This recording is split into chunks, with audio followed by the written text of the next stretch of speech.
Всем привет и добро пожаловать на канал. Сегодня у нас реальный владелец делится первыми впечатлениями от жизненного выбора. Китайский кроссовер против суровой зимы и городских будней.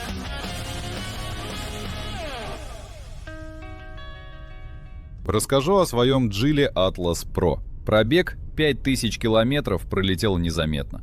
Машина за это время прошла испытания и в городе, и на трассе. Проверил ее на зимней дороге по маршруту к даче. Ледяные дворы среди многоэтажек.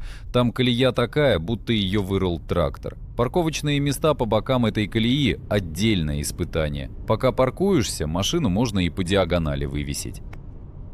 Зима у нас в этом году, серьезная. Не та, что раньше, когда снег пошел, растаял и все сделали вид, что зима была. Нет, это настоящее. Снег, каша, колея, морозец. Все по-взрослому. И машина ни разу не подвела. Я честно ждал какого-то момента, когда она скажет «нет, не поеду». Не дождался. Город, трасса, убитый дворовой проезд, где только самолет пролетит без потерь. Везде проехал. Куда хотел. Нормально так.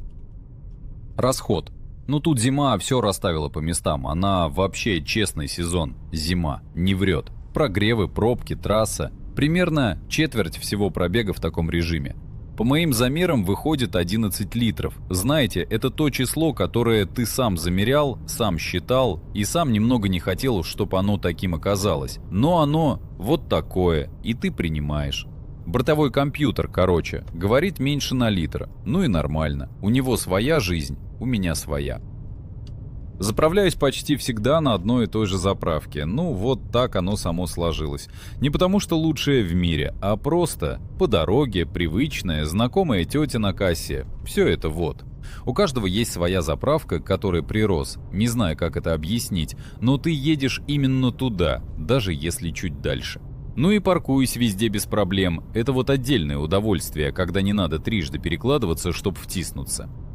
Мягкий гибрид. Это, история со своим характером. Он работает, да, но при определенных условиях. Температура за бортом выше -6, печка не выше 20. Это окно, в котором он соглашается быть гибридом. Чуть холоднее все. Он говорит: нет, я просто машина, не трогай меня.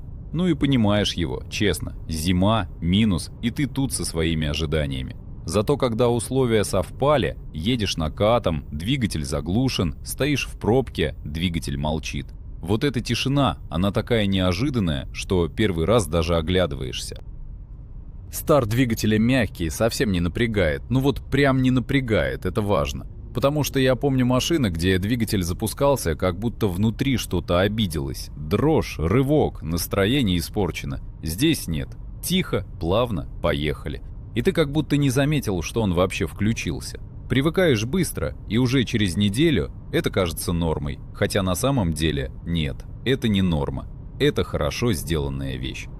Магнитолу сразу после покупки прошил, и она зажила своей правильной жизнью.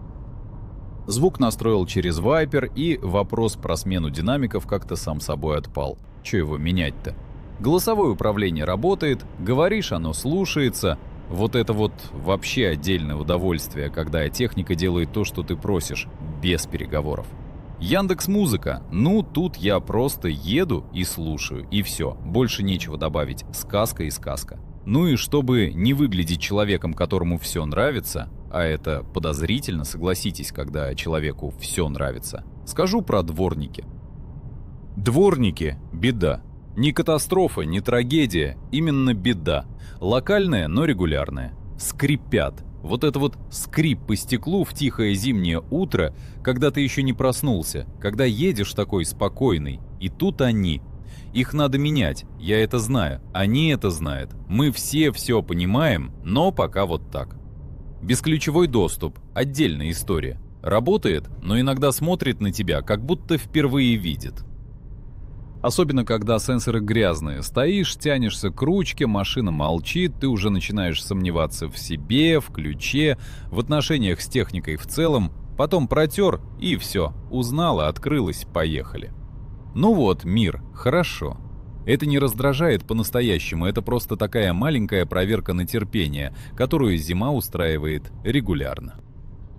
Короче, машина нравится, и это не то нравится, когда ты себя уговариваешь, а то, когда садишься и просто едешь, и все нормально. И даже скрипящие дворники как-то вписываются в общую картину. Посмотрим, что дальше будет. Зима длинная, дороги разные, но пока каждая поездка, она такая, знаете, своя. Садишься, едешь, слушаешь музыку, и вот оно.